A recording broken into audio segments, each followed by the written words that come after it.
The moment that man laughed at me across the dinner table, I knew two things. First, he believed I had already lost. Second, he had no idea who I truly was. And when he looked me straight in the eyes and asked, "How does it feel?" the entire room seemed to wait for me to fall apart. But I smiled, because some people celebrate far too soon. My name is Ethan Cole. I was 36, average height, dark-haired, naturally quiet, and the kind of man people usually forgot after 10 seconds. I preferred simple shirts instead of expensive suits and drove an old silver sedan that had already crossed 180,000 miles. I built my life carefully, never showing off my money or status.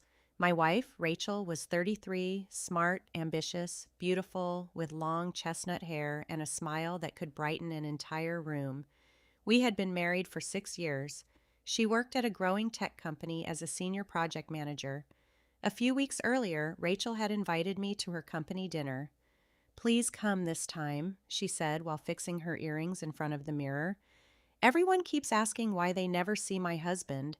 I smiled. "Maybe because your husband hates crowded rooms." She laughed and kissed my cheek. That night, I put on a dark blue suit and followed her to one of the most expensive hotels downtown.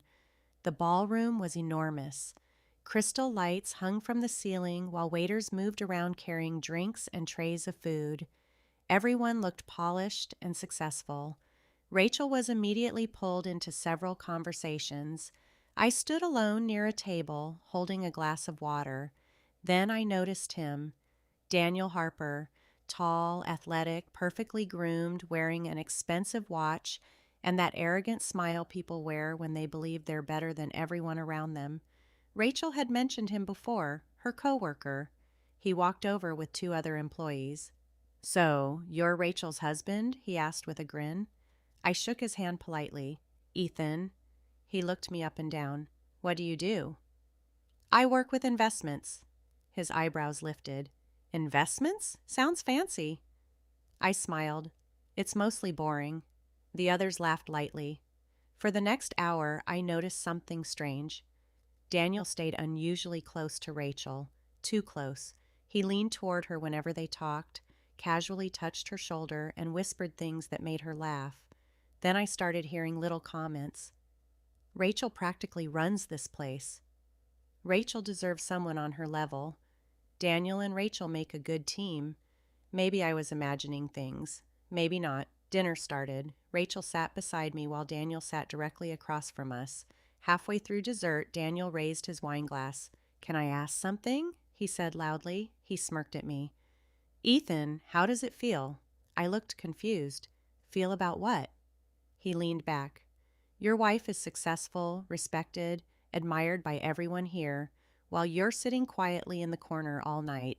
Several people chuckled. Rachel looked uncomfortable. Daniel continued, "I mean, come on. Doesn't it bother you, watching your wife shine while you just—" He waved his hand dismissively. Exist?" The table became silent. I could feel everyone watching me, waiting. Some expected anger. Others expected embarrassment. Instead, I smiled. I looked directly at Daniel. "It feels great."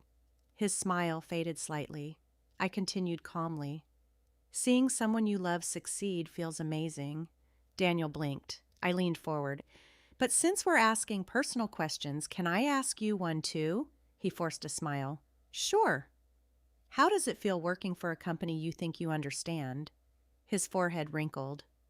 "What does that mean?" I took a sip of water. Rachel slowly turned toward me. I looked around the table. "Rachel never told anyone?" Now everyone looked confused. "Told us what?" someone asked. Rachel stared at me with wide eyes. I smiled gently. 3 years ago, I invested in this company when it was quietly struggling." Daniel laughed. "Okay." I reached into my jacket and pulled out my wallet. Inside was an executive access card. "I own 40% of the company." Silence. Absolute silence. Daniel's face lost all color. Rachel looked completely shocked. "You what?" I looked at her softly.